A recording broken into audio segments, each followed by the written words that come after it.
All right, today's question is, how do I improve my cardio for BJJ? I'm finding myself gassing out, running out of breath when I roll, and when I compete, kind of same things happening.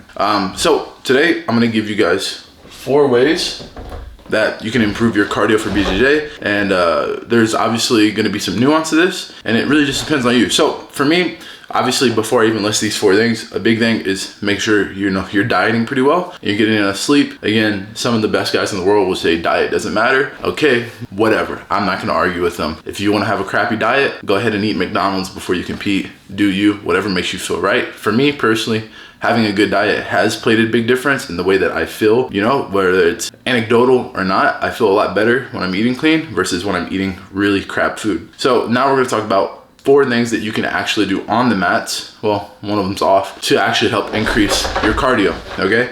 So number 1 is situational rolling, okay? It's very easy, in my opinion, to do full rolls all the time. They're not very hard, and if you're going with someone a lot better than you, you're not really getting much out of it except getting beat up. And if you're going with someone a lot worse than you, you have to be really disciplined in order to make something useful happen in that roll.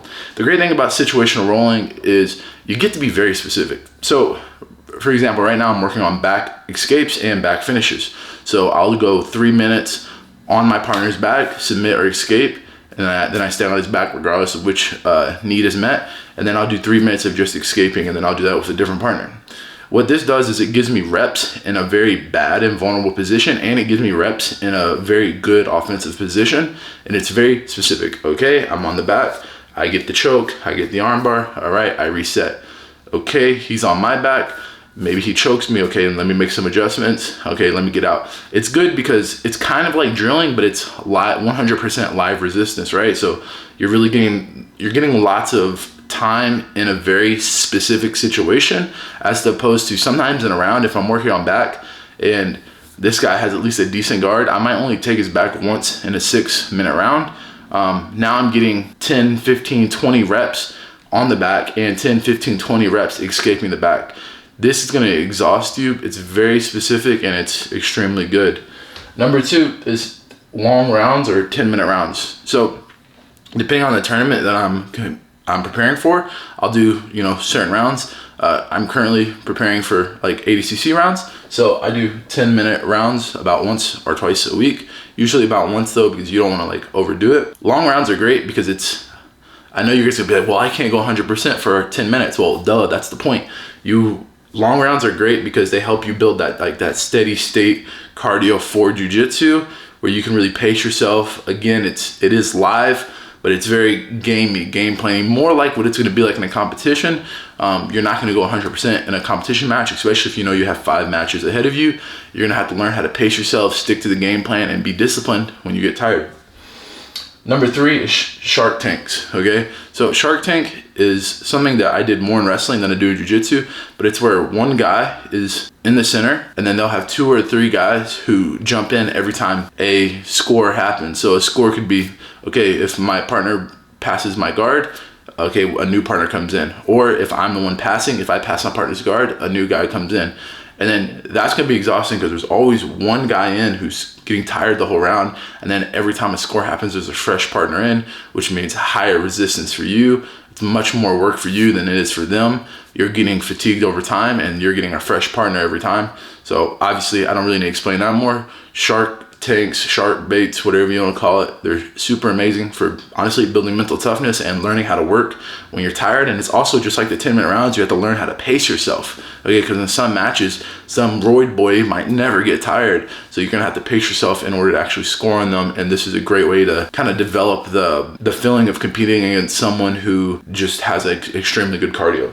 Last one is assault bike / ski rower, or really any of these like high-paced Tabata type cardios. This one is the last one, and it's the one I think is the least important, because these 3 are gonna help you build very specific on the mat cardio. This is just gonna help you kind of build that, I believe, like the VO2 max, right? Like you're gonna be able to push a little bit harder. And the reason I like the assault bike is because it's not mat specific, right? I hate hearing the mat specific stuff, but it allows you to, push yourself, push your lungs, push your legs, push your arms and back without actually being on the mat. So let's say you're short on time, you can't just go train every single day, or you just maybe you have some injuries, so you can't roll it quite as hard.